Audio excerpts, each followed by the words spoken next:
Hello students, welcome to the class. आज की class में आप सभी का स्वागत है। तो आज हम अपने डिग्री ऑफ कंपैरिजन का पार्ट फोर डिस्कस करेंगे। अब इससे पहले वाले पार्ट्स में हमने डिग्री ऑफ कंपैरिजन को लेके कुछ बातें की थी, जैसे कि जब हम तुलना करते हैं तो हम दो वस्तुओं की या दो व्यक्तियों की तुलना करेंगे, या जिनकी भी हम तुलना करना चाहते हैं वो सेम कैटेगरी में होने चाहिए। यानी अगर आप बात एक ही कर रहे हो तो वो ए के साथ होगा, ना कि वन के साथ। अगर आप बात अल्फाबेट्स में कर रहे हो तो नंबर में नहीं करनी है। इसका मतलब है कि कैटेगरी सेम होनी चाहिए जिस भी कैटेगरी में आप तुलना करते हो। फिर उसके बाद हमने डिग्री ऑफ कंपैरिजन के 3 हिस्सों को हमने डिवाइड किया था। पहला क्या है? पॉजिटिव। तो आपको ये पता होना चाहिए पहला हिस्से को हम क्या बोलते हैं, पॉजिटिव, राइट। तो first one is positive, positive degree. दूसरा क्या है हमारा? Comparative degree. Very good, comparative degree. And last one is superlative. Wonderful, right. So ये हमारे पार्ट्स थे। तो हमने पहले डिस्कस किया कि जो पॉजिटिव डिग्री होता है ये सिर्फ आपको एट्रीब्यूट या फिर एडजेक्टिव्स या फिर उसकी विशेषता को लेकर बात करेगा जिसके साथ भी यूज हुआ है। कंपैरेटिव में हम दो व्यक्ति की बात कर सकते हैं, दो वस्तु की बात कर सकते हैं, यानी दो एंटिटीज की बात कर सकते हैं जिनको हम कंपेयर कर रहे हैं। और सुपरलेटिव में हम उस व्यक्ति की या वस्तु की बात करते हैं जो उसी ग्रुप के अंदर है। पहली बात तो वो उसी ग्रुप का हिस्सा होना चाहिए और उसी सेम क्वालिटी की बात करनी चाहिए पूरे ग्रुप के लिए। अगर एक क्लास के लेकर आप बात कर रहे हो तो जिस छात्र को लेकर बात करोगे वो उसकी क्लास का होना चाहिए जिसको लेकर आप बात करने जा रहे हो। साथ में आप जिस क्वालिटी को लेके बात करोगे वो क्वालिटी अच्छी होनी चाहिए, सेम होनी चाहिए। मेरा मतलब है अच्छा तो उस व्यक्ति के अंदर होना चाहिए लेकिन पूरे ग्रुप के अंदर सेम क्वालिटी। अगर आप पढ़ाई को लेके बात करें तो सिर्फ पढ़ाई को लेकर चर्चा की जाएगी, ना कि फिर किसी और करिकुलर एक्टिविटीज या फिर स्पोर्ट्स को लेकर आप बात नहीं कर सकते।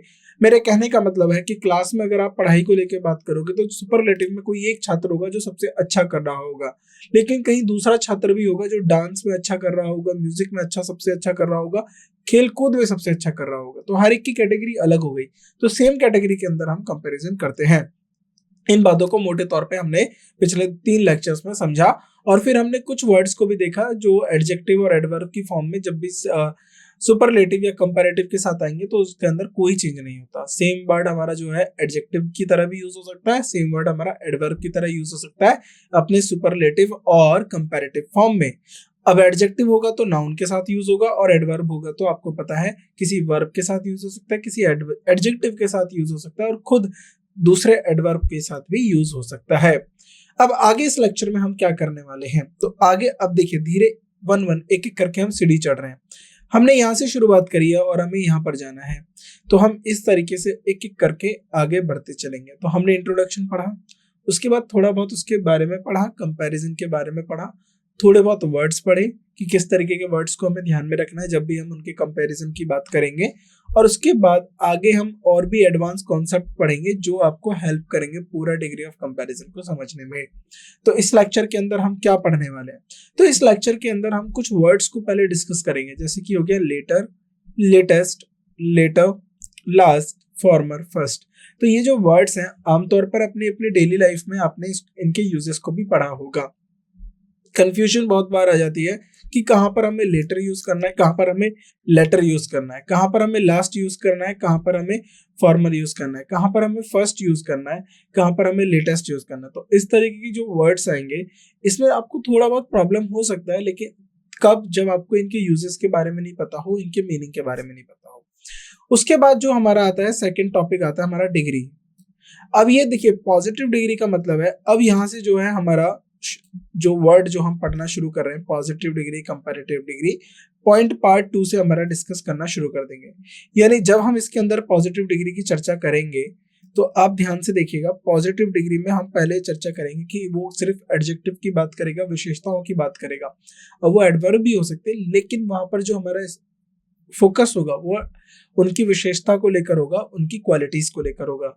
तो हम उसमें एज और एज के साथ, सो और एज के साथ, यानी ये कॉम्बिनेशन होता है जिसमें हम वर्ड्स को अरेंज करते हैं। तो ये जो आज के टॉपिक्स हैं जिनको हम आगे कवर करने वाले हैं, और अब वन बाय वन हम एक एक टॉपिक को शुरू करेंगे। Now concept 6, understanding later, latest, latter, last, former, first. तो जो कॉन्सेप्ट 6 है, लास्ट लेक्चर में हमने 5 कॉन्सेप्ट पढ़ चुके हैं। अब जो कॉन्सेप्ट 6 है उसके अंदर हम इन वर्ड्स के बारे में जानकारी प्राप्त करेंगे। तो एक एक बात को आपको यहाँ पर ध्यान से सुनना है और नोट डाउन करना है, क्योंकि एग्जामिनर इन वर्ड्स के ऊपर काफी ज्यादा खेलता है। खेलने का मतलब ये है कि काफी ज्यादा ट्विस्ट करके क्वेश्चन देगा, लेकिन हमें हर एक क्वेश्चन को समझ के चलना है कि किस तरीके से एग्जामिनर हमारे साथ ये क्वेश्चंस को देता है इस फॉर्म में, यानी वो लेटर, लेटेस्ट, लेटर, इनके फॉर्म में। तो अब हम इनके ऑर्डर को समझते हैं। तो जो वर्ड है हमारा लेटर और latest are typically related to time. तो देखिए, अब टाइम से इस तरीके से कैटेगरी बनाई है। टाइम से कौन से वर्ड रिलेट कर रहे हैं? लेटर और लेटेस्ट, राइट। ये किससे रिलेट कर गए? टाइम से। तो एक और हो गया, और एक और वर्ड हो गया हमारा फॉर्मर, और एक और वर्ड। अब देखिए, ये हमारे टाइम के वर्ड हो गए, और वही हम ध्यान दें, later, latest, former, first, right. अब देखिए, लेटर, लास्ट, फॉर्मर, फर्स्ट, ये पोजीशन को रेफर करते हैं या किसी ऑर्डर को रेफर करते हैं सीक्वेंस में। अगर मैं बात करूं पोजीशन, राइट, या फिर ऑर्डर, और ये पोजीशन और ऑर्डर किस में होता है? सीक्वेंस में, राइट। जैसे आपने सुना होगा former president, former prime minister, last president, last prime minister, first president, first prime minister, right. तो लेटर भी आपको बताता है, पोजीशन के बताता है, इसके बाद कौन आया, उससे पहले कौन आया।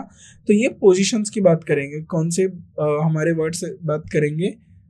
लेटर, लास्ट, फॉर्मर, और उसके बाद आएगा फर्स्ट। तो पहले तो आपको यही डिफरेंस मार्क करना है, एक टाइम को इंडिकेट करेगा और एक पोजीशन और ऑर्डर को इंडिकेट करेगा, राइट। आगे बढ़ते हैं। अब जरा ध्यान से देखिए, अगर हम लेटर की बात करें तो पहला वर्ड आएगा हमारा लेटर। अगर हम लेटर की बात करें, और लेटर किसको इंडिकेट कर रहा है? अभी टाइम को इंडिकेट कर रहा है, राइट।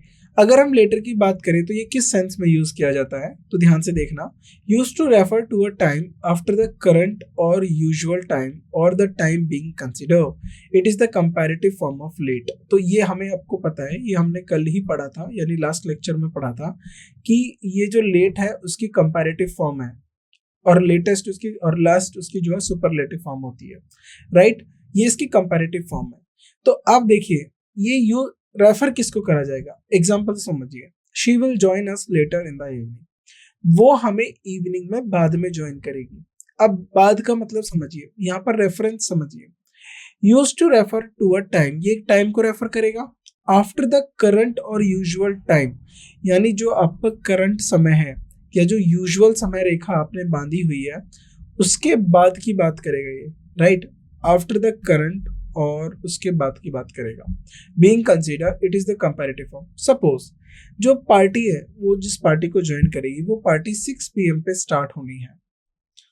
अब बोला गया कि वो हमें शाम को या पार्टी में बाद में ज्वाइन करेगी। बाद में ज्वाइन करने का मतलब है कि वो इस समय रेखा के बाद, यानी 6 बजे के बाद उनको ज्वाइन करेगी। तो जब भी आप कंपैरेटिव की बात कर रहे हो, तो कंपैरेटिव का मतलब है कि जो आपने लाइन रखी 6 PM, उसके कंपैरिजन में वो बाद में आएगी। क्योंकि अगर मैं यहाँ पर एक और बात रख देता हूँ 9 PM, तो अब देखिए 6 PM और उसने ज्वाइन करा 8 PM पे, तो अगर मैं बात करूँ 6 PM हमारी रेफरेंस लाइन है, तो कंपैरेटिवली हम 6 के साथ कंपेयर करेंगे, 9 के साथ तो कंपेयर कर नहीं सकते। ऑल्दो 9 भी एक टाइम है, बट हम किस टाइम को कंसिडर कर रहे हैं? कब से पार्टी शुरू होनी है? 6 PM से। 9 PM से हमें कोई मतलब नहीं है, हमें किसी और टाइम लूप से मतलब ही नहीं है, हमें सिर्फ उससे मतलब है जिसके साथ हम उसको कंपेयर करने जा रहे हैं। तो हम 6 बजे से कंपेयर करेंगे उसको 8 बजे तक, यानी वो 8 बजे हमें ज्वाइन करेगी, यानी इस समय ये पार्टी शुरू होगी या जो मीटिंग शुरू होगी उससे बाद में ज्वाइन करेगी। तो लेटर का मतलब होता है कि जब भी आप किसी भी टाइम रेफरेंस की बात कर रहे हो, उसके बाद अगर कोई घटना घटित होती है या आपको उसके साथ अगर आपको उसको कंपेयर करना है, उस टाइम को जो आप उस टाइम को रेफर करने की कोशिश कर रहे हो, तब हम लेटर का यूज करेंगे, राइट। आगे बढ़ते हैं। अब बात होती है लेटेस्ट की। अब लेटेस्ट क्या है? हमारा जो है लेट की सुपरलेटिव है, याद रखिएगा, लेट का सुपरलेटिव, लेट का सुपरलेटिव फॉर्म है लेटेस्ट। और ये किसको भी रिप्रेजेंट कर रहा है, टाइम को। अब मैं आपको समझाता हूँ, लेटेस्ट से समझिए। आपने गैजेट्स देखे, इलेक्ट्रॉनिक गैजेट्स देखे ही होंगे। ईयरफोन्स हो गए आपके, राइट, अगर मैं बात कर लेता हूँ, ईयरफोन्स हो गए, राइट, आपकी वॉच हो गई, स्मार्ट वॉच हो गई, अब हम इसको लिख लेते हैं, स्मार्ट वॉच हो गया, मोबाइल फोन्स हो गए, राइट, स्पीकर्स हो गए। तो जब भी आप खरीदते हो, शॉपकीपर पे जा शॉपकीपर के पास जाओगे या फिर ऑनलाइन लोगे, तो आप उनसे क्या बोलोगे, हमें लेटेस्ट एडिशन दे दीजिए इस किसी भी चीज का। तो लेटेस्ट एडिशन की जब आप मांग करते हो, तो लेटेस्ट एडिशन का मतलब है जो अभी रिसेंट एडिशन है उसका न्यू को देखिए, एक होता है न्यू एडिशन और एक है लेटेस्ट एडिशन, दोनों में थोड़ा फर्क है। फर्क बस वर्ड्स का है कि लेटेस्ट का मतलब है जो अभी अराइवल हुआ है, यानी जो रिसेंट टाइम में। तो रिसेंट टाइम में यार जो लेटेस्ट अभी है उसको ही आप बात करते हो, तो उसको हम बोलते हैं latest. Use to denote the most recent in time, जो टाइम में बहुत रिसेंट हो, यानी बहुत पहले की बात हो। पहला मतलब बिल्कुल टाइम में, पास्ट में पहले की बात नहीं कर रहे हैं, अभी मतलब जस्ट नाउ, जो अभी रिसेंट की बात हुई है उसकी बात करेंगे, तब हम लेटेस्ट की बात करते हैं। He always wants to have the latest gadgets, तो वो हमेशा लेटेस्ट जो बिल्कुल तुरंत लॉन्च होते हैं और उनको चाहता है, वो हमेशा उसको लेटेस्ट गैजेट चाहिए, रिसेंट गैजेट चाहिए, यानी ओल्ड वर्जन नहीं चाहिए, बिल्कुल नया वर्जन। तो देखिए, अगर मान लो कोई गैजेट, 5 गैजेट है, कोई भी मोबाइल ले सकते हो, आपको सबको पता है।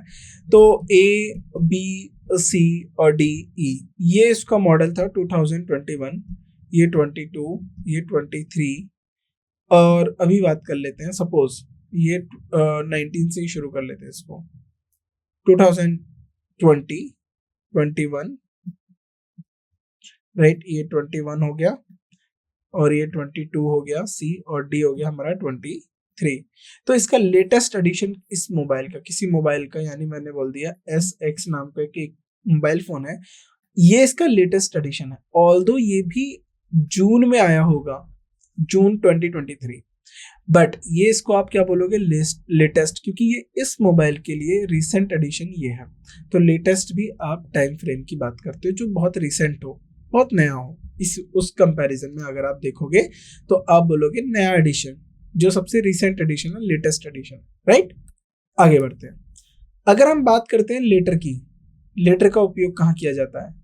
लेटर को जब आप यूज करोगे, refer to the second of two things और पीपल मेंशन्ड, यानी सेकंड ऑफ टू थिंग्स और पीपल मेंशन का मतलब है between coffee and tea I prefer the latter, यानी चाय को लेना मैं पसंद करूंगा।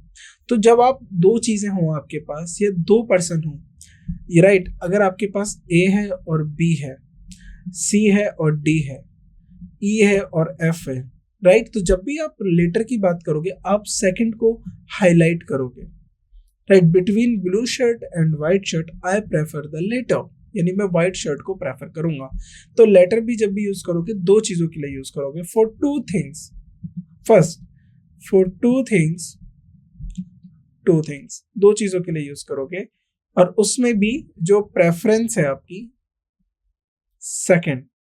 Second of two thing, second of two thing का मतलब है दूसरा, जो दोनों में से दूसरा है उसकी आप बात करो, second of two things, second of two entities, of two entities. अब इसमें पर्सन भी हो सकता है, थिंग भी हो सकता है, राइट।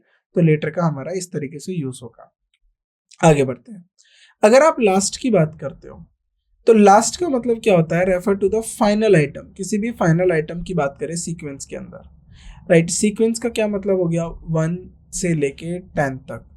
अब आप स्टूडेंट असेंबली लाइन में खड़े होते हैं, तो सपोज हमने असेंबली लाइन में जब मॉर्निंग प्रेयर होती है तो हमने एक रूल बनाया कि जो पहले आएगा वो पहले खड़ा होगा। तो जो फर्स्ट आया तो वो पहले खड़ा हो गया, दूसरा, तीसरा, चौथा, पांचवा, इस तरीके से नंबर बढ़ता गया, और लास्ट वन था 10।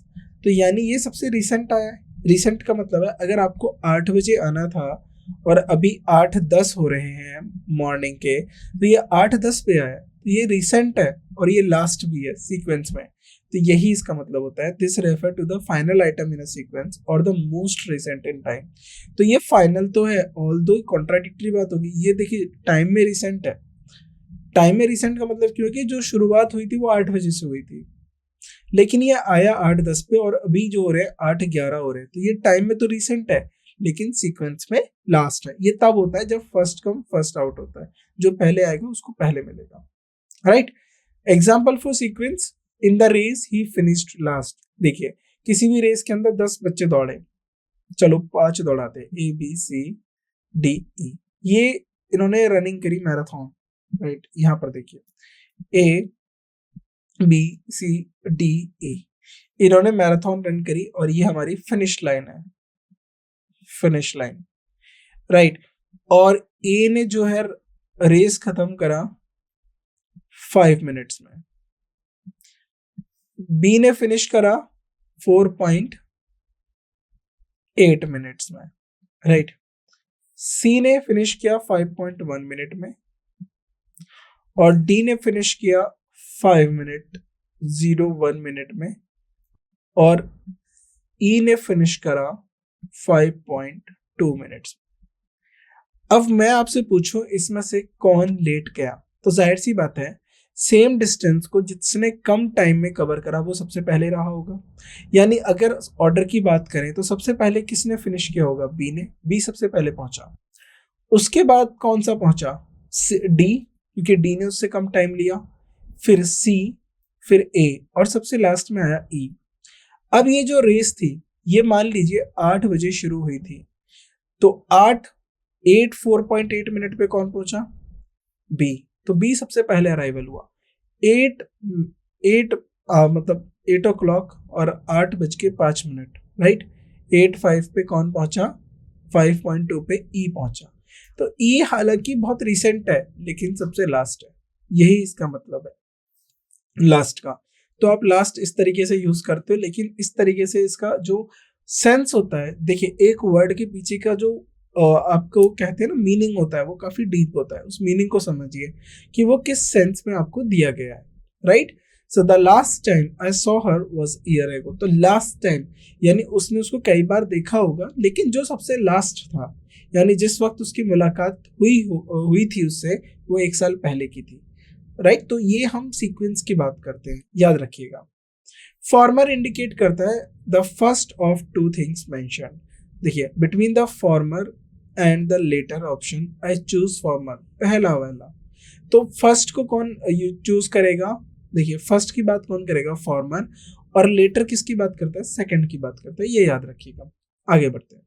फर्स्ट, अब आपको पता है फर्स्ट मतलब जो पहले अराइव होता है, जो पहले किसी भी सीक्वेंस का फर्स्ट ऑर्डर जो होता है, जो पहला होता है, पहला स्थान जो रखता है वो होता है first. She was the first to arrive at the meeting, वह पहली थी जो मीटिंग में आई, राइट, आई थी। तो later and latest as adverbs of time should not be confused with latter और लास्ट।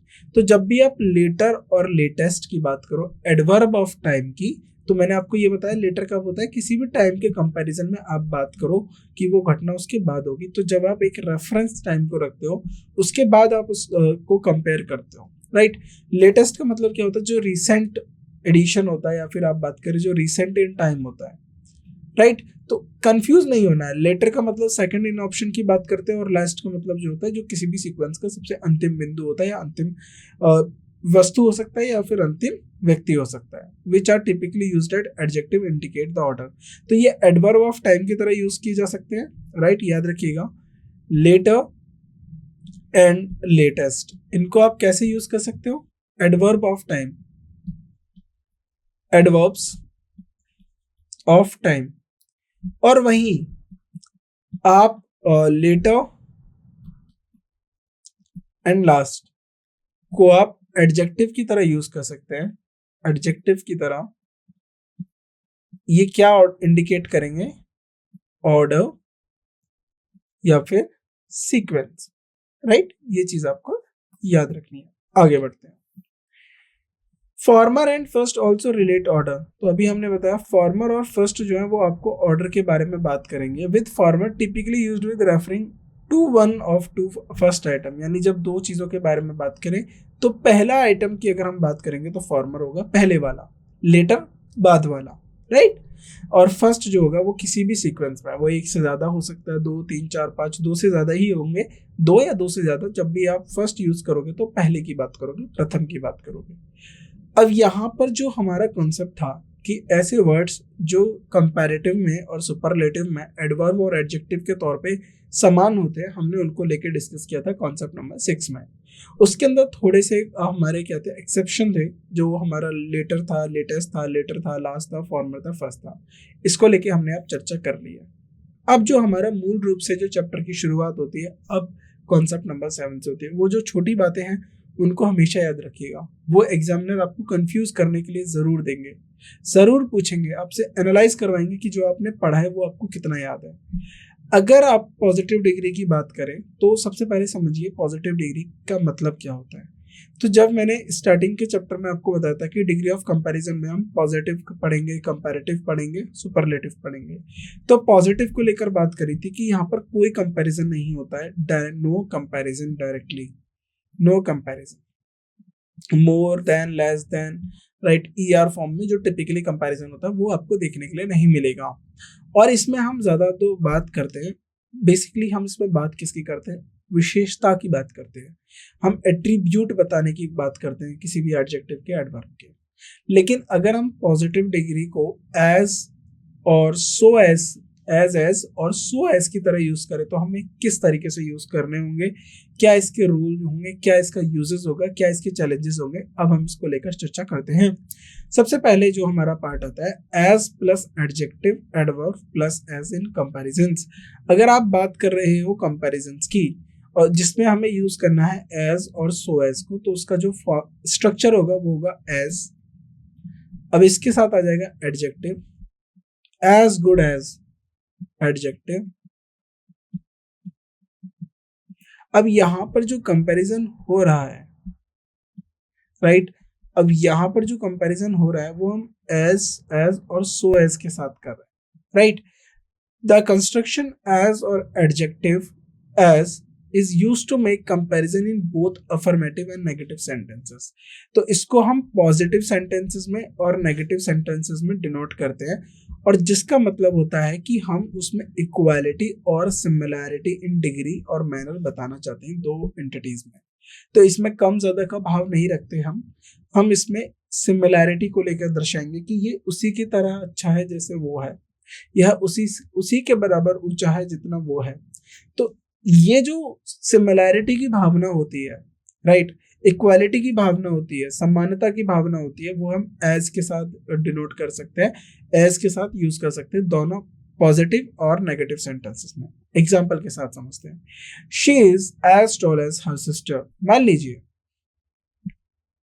और इस एग्जांपल को समझिए, सीता और गीता दो बहनें हैं, राइट।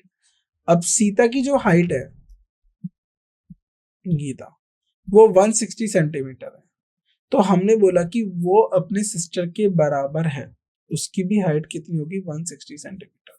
तो यानी अगर हमें एक के बारे में पता है तो हम दूसरे के बारे में कैसे बता सकते हैं।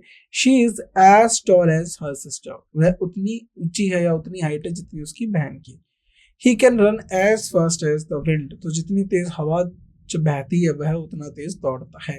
तो इसमें आप क्या कर रहे हो, उनकी क्वालिटीज को कंपेयर कर रहे हो, और कंपैरिजन का मतलब है उनमें सिमिलैरिटीज बता रहे हो कि जो उनकी क्वालिटीज है, जो उनके एट्रीब्यूट्स हैं वो इक्वलेंट है दूसरे के कंपैरिजन में, उनके काउंटर पार्ट्स में, जिनको आप यहाँ पर रेफरेंस के तौर पे यूज कर रहे हो, राइट। अगर हम बात करें नेगेटिव सेंटेंसेस में किस तरीके से इनका इस्तेमाल किया जाता है, she is not as tall as her sister, वह अपनी सिस्टर के बराबर नहीं है, यानी उसकी सिस्टर 160 थी तो वो 152 है। तो यानी अब बात हो रही है डिससिमिलरिटी की, अब वो सिमिलर नहीं है अपनी सिस्टर के, तो नेगेटिव सेंटेंसेस में डिससिमिलरिटी आ जाएगी, राइट, कम ज्यादा की भाव आ जाएगा। He can not run fast as the wind, तो वह इतना तेज नहीं दौड़ता जितना हवा बहती है।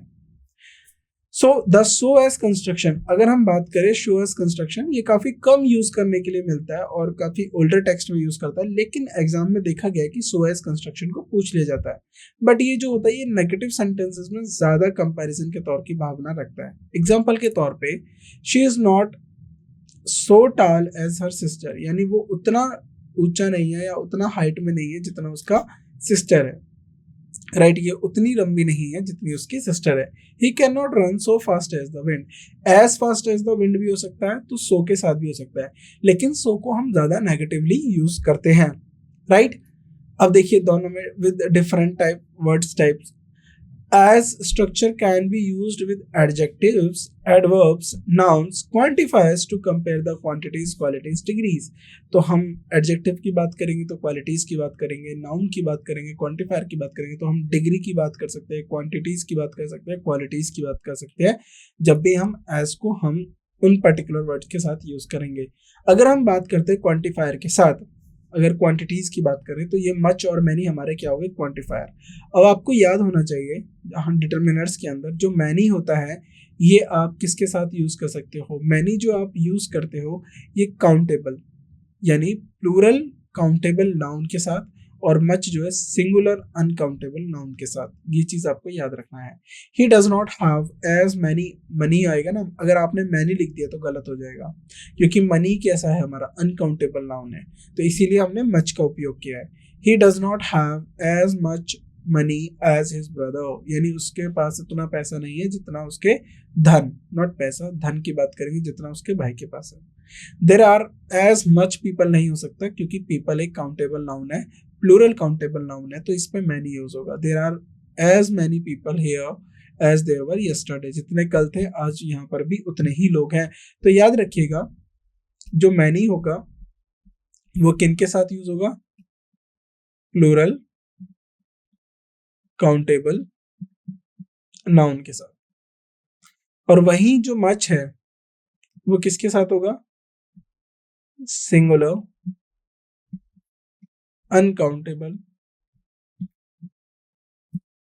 नाउन के साथ, राइट। आगे बढ़ते हैं।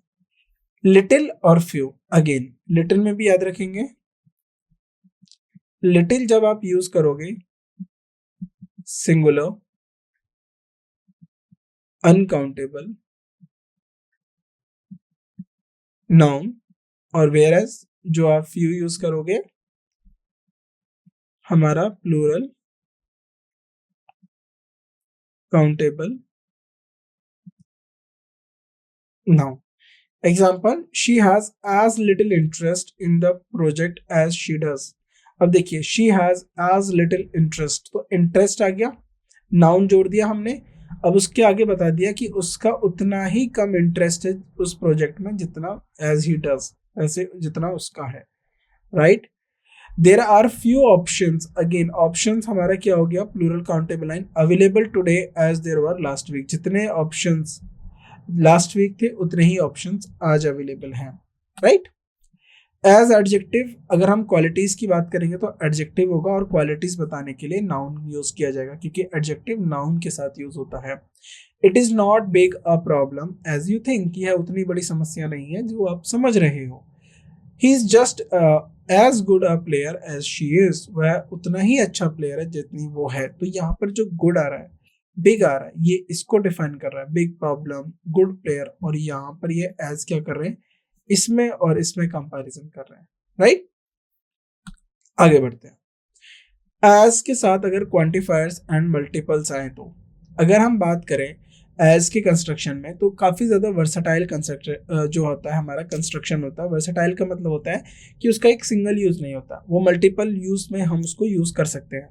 पेयर्ड विद क्वांटिफायर्स और मल्टीपल्स, तो उसको हम क्वांटिफायर्स के साथ भी लिख सकते हैं, एज को मल्टीपल्स के साथ भी लिख सकते हैं। जब हम प्रोपोर्शन की बात करें, रेशियो की बात करें, तो as much as many as आपने देख लिया किस तरीके से, they brought as much food as she did as many opportunity। बस आप याद रखिएगा मच और मैनी का कहाँ यूज होगा, लिटिल और फ्यू का किस तरीके से यूज होगा।